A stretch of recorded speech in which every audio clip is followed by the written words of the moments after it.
like I say, my first official like Apple Music release was last year with you.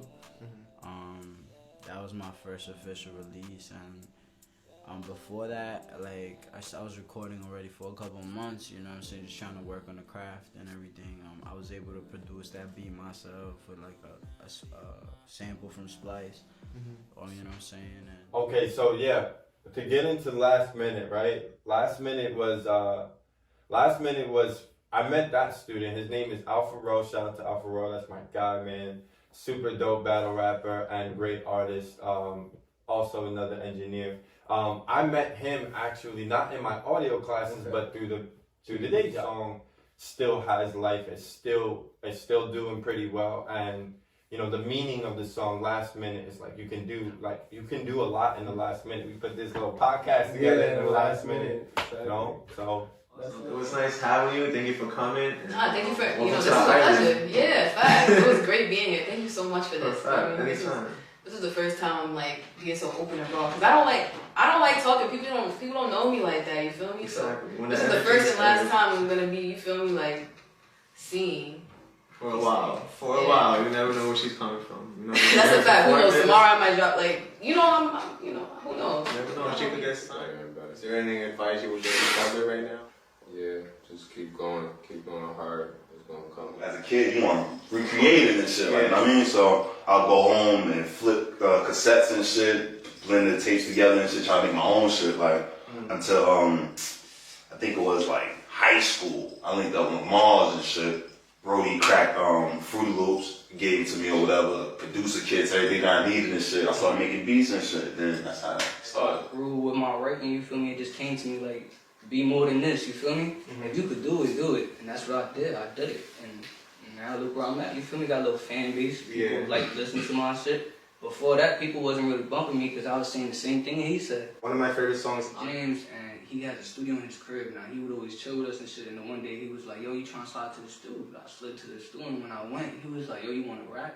And when he said that, it was like a dream come true. I was nervous, butterflies in the started taking music a little bit more serious. When I was in high school, I had started, I think it was like freshman year when I came to Richmond. And I just, like, my friend was like, yo, you ever thought about rapping? And I was just like, nah. And I was like, I just can't see myself, like, like on a mic or rapping like that. I just wasn't comfortable like that in the spotlight. He was like, you should give it a try. I was like, all right, whatever like that. So I actually did, and I was just like, yo, I fucking love how I sound on the mic. Like, I thought about it every day. I was just like, yo, I love it. Like, all I want to do is get in the studio, record. Like, even if it didn't sound good to me, like, I would make it sound good. Like, I would fuck with everywhere. Like, I had people DM me that was like, yo, I can relate to She Wonders Why so much. She's like, I was with this girl, and I was just going through it, and I just, like, your lyrics was just, like, so relatable, and I was just like, I loved it so much. He was like, just keep making music like that, and I was just like, it just, like, blew me away, because, like, I didn't think nobody can feel the same way, like, about, like, my music, I saw that you did was for a Big Drip Day opening for Fabio Foreign. Yes, that was lit. It's a crazy story about that day, first of all. It's a crazy story, like, but, no, wait, hold on. It's not that crazy. But that day was crazy. It was a crazy ass day. I was nauseous. I had anxiety. It was crazy. This is my first time opening up for, a big artist that's named for itself, So, first time opening up in general. So, it's my birthday, mind you, the day after. It's definitely lots of balance, but it's possible. A lot of people, you know what I'm saying? It's possible. It's not easy. It's not easy, but it's definitely. Yeah, you gotta make it work. But music's what I want to do, so I always make things work. You know what I'm saying? It's cool. Favorite performances, which is actually I feel like it was my best one. I think you saw it not too long ago on my Insta.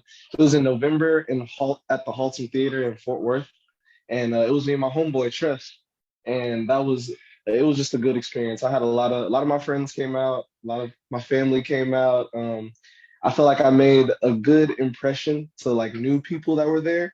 They seemed really interested, and I just felt that was the most comfortable I ever felt on stage, honestly. And because of the energy I was getting from them, and it was fire. I just want to let you know, and I'm like, thank you. So I always try to be as transparent as possible and let people know, like, I appreciate, like I was trying to tell you, I appreciate you going out of your way to hit me up, because that means the world, man.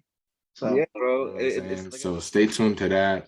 You don't have to thank me, bro. I thank you for allowing me to be on your platform and interviewing me. I ain't nothing special. I'm just a local artist trying to make it out of the area he lives in with the art that he does. So I appreciate you for having me. I appreciate you for asking me all the questions, and I want to invite you to whatever show you see fit that you can come through.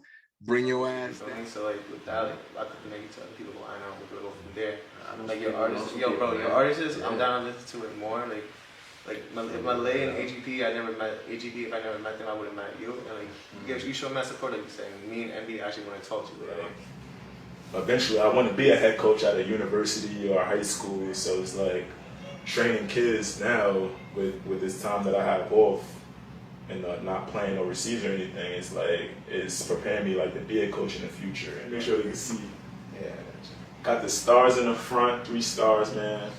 So I got you this, you know, as a thank you for having me here, and you know, for taking the time to get to know me, to sit me down, and to actually talk to me, and to giving like other business owners, and not only business owners, but like, you know, people in general, like a platform to speak what they want to speak about, you know. And I feel like that right now goes underappreciated, and I just want to say thank you, you know.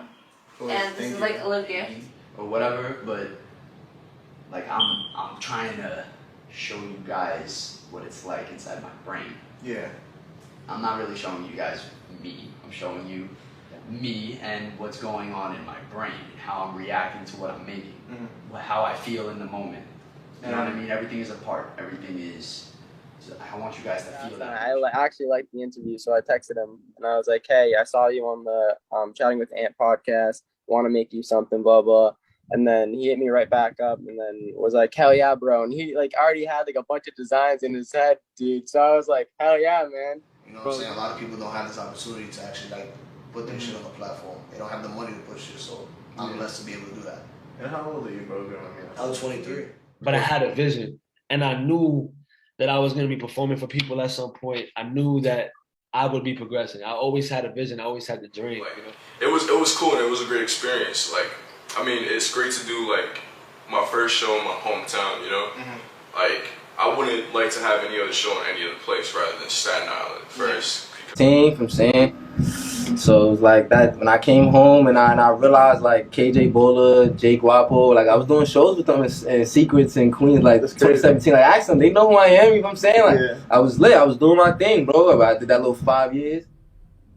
I was expressing myself, what I was going through. All songs about different, some of them about ladies, some of them about specific people, some of them about, you know, my son. So it was like, damn, I wanted to highlight that. I'm like, I'm just trying to keep it original. It was good though, because honestly, bro, after that you just started dropping nonstop back to back to back, which is really hard because some people just lose interest and motivation after they feel like they don't have nothing to write. Nah, I record every day, bro. Every day I put a song. I might not post a snippet every day, but I try to, you know, post it. But every day I try to record a song, either if it's good or bad. Just you know, getting that lab work in. Just keep going, getting consistent with it.